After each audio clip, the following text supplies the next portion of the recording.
Good afternoon, everyone. It's Tuesday, April 9th. I'm Kristen Keeling. Thanks for clicking on WDTV.com. Here are some of the stories the 5 Newsroom is working on for you. A fire at the old Coca-Cola plant in Clarksburg has investigators wondering what went wrong. Around 11:15 today, firefighters were called when neighbors saw smoke coming out of the roof of the Glen Elk building. Firefighters could even see the dark smoke from their station in downtown Clarksburg. It only took them about 15 minutes to get it under control. Now, the building was being used as storage. Now, the Clarksburg fire inspector and code enforcement were on scene trying to talk to neighbors to determine a cause of that fire.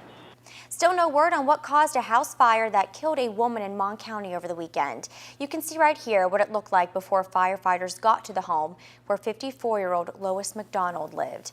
That fire started early Sunday morning at the home on Sherwood Avenue. The landlord who owns the home said McDonald lived there alone for about a year.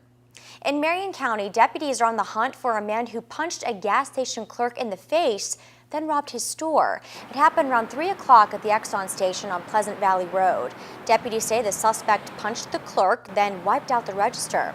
Right now, deputies aren't releasing a description of that suspect, but anyone with information should call the Marion County Sheriff's Department. That number is 367-5300. We checked in with officials from the FBI and the U.S. Attorney's Office, and charges still haven't been filed against the inmate who apparently stabbed a guard at the federal prison in Preston County. This happened over the weekend at the United States Penitentiary in Hazleton. Officer Timothy Norris was stabbed in the pelvis area by the inmate. Norris had to be taken to the hospital, but he's now home recovering. Not much has been released about the inmate, but we're told he's serving time for robbery and also faces a murder charge. Police in Randolph County are still looking for the man who shot at a gas station clerk, then robbed the place. This happened on Friday around 11 o'clock at the Rich Oil gas station on Beverly 5 Lane in Elkins.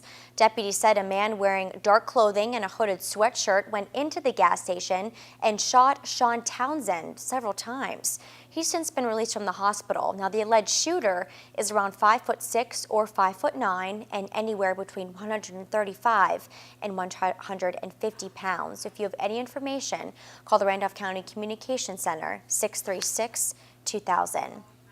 Instead of getting speeding tickets during a traffic stop in Gilmer County, 2 people got hauled off to jail on meth charges. State troopers said they stopped James Miller and Sand Fork for speeding, but when they got to the car, they noticed an odor coming from the inside. The passenger, Brittany Destiny Miller, admitted to troopers that there was a meth lab in the car. Brittany told police that she had brought ingredients for James to make the meth in the past. James also admitted to selling the meth. The pair is behind bars. Supporters of in-home health care aid for senior citizens were rallying at the state capitol this morning. WCHS reports that an energetic crowd held signs and cheered in the Capitol Rotunda as advocates spoke about health care funding needs for senior citizens. The elderly, terminally ill, and disabled have been placed on a 7-year waiting list for in-home health care aid because of budget cuts that recently went into effect. Supporters say those waiting lists are unfair because senior citizens have paid their dues and should be able to stay at home and receive the care they need. We're in a budget shortfall. We all have to tighten our belts up and do a little bit, but with this great need for additional care for seniors and services, I think it's a responsible thing to do to find a way to come up with that money. Williams also says funds can be raised by changing budget priorities and eliminating the waiting list. Students in Shinston are digging into the dirt and spending the next few days outside so area kids can have somewhere to play this summer.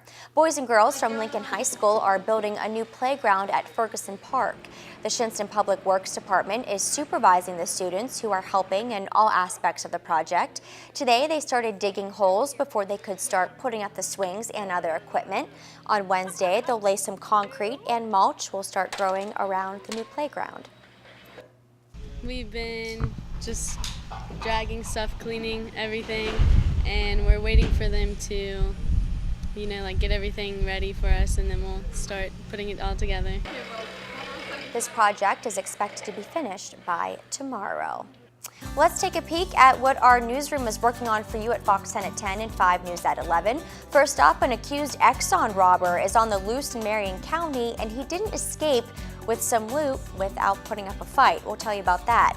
Plus, the warmer weather is peeking through, and that means time for sunscreen. No one wants to face the serious risks of the sun, so we'll give you some helpful tips that you can use to keep yourself safe this spring and summer.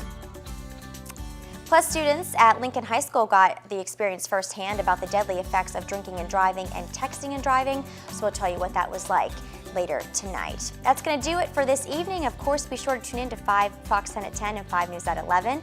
Have a good night, everyone.